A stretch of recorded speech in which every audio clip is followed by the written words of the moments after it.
Assalamualaikum warahmatullahi wabarakatuh. Halo, ketemu lagi denganku Muhammad Fatah Khairuddin.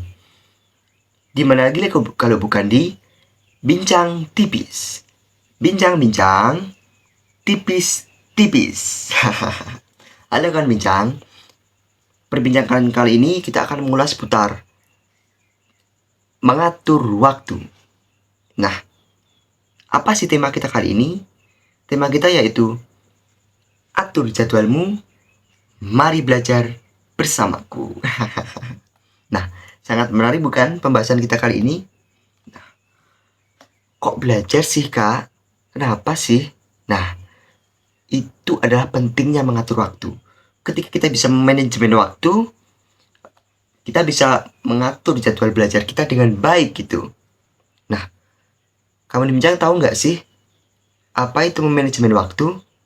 Manajemen waktu adalah kegiatan yang dilakukan agar kita itu dapat melaksanakan banyak kegiatan tanpa menimbulkan banyak kelelahan. Sehingga apa yang kita lakukan itu menjadi lebih optimal. Gitu teman. Nah, gimana sih caranya mengatur waktu yang baik itu? Yuk, simak tips-tips berikut ini. Yang pertama, kenali dirimu dan kemampuanmu. Nah, sebelum mengatur waktu, kita itu harus bisa mengenali diri kita sendiri.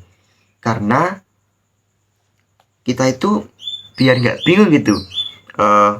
Gimana sih kedepannya kita itu mau kemana? Terus kira-kira kegiatan apa sih yang cocok denganku? Nah, jadi kita harus mempunyai pemahaman tentang diri kita dan kemampuan kita itu kita harus tahu.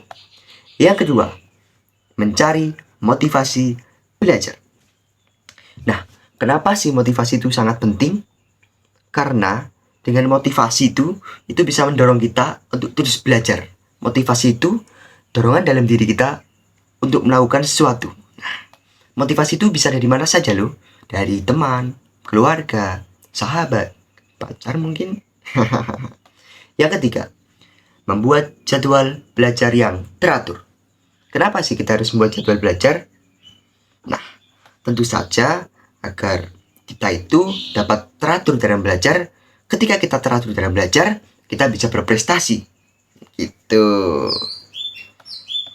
Yang keempat, belajar dengan sadar tanpa paksaan. Nah, kan bincang pernah nggak sih waktu SD gitu, saat kita masih dipaksa untuk belajar, dipaksa itu pasti bikin kita malas bukan? Nah, karena itu kita itu harus belajar tanpa paksaan. Agar apa? Agar belajar kita itu jadi lebih bermakna. Ilmu yang kita dapat juga berasal dari keikhlasan hati.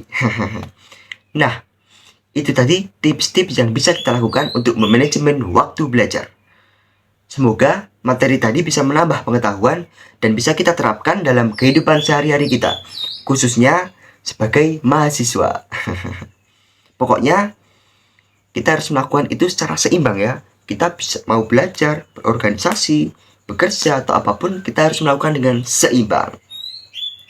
Oke, sampai jumpa.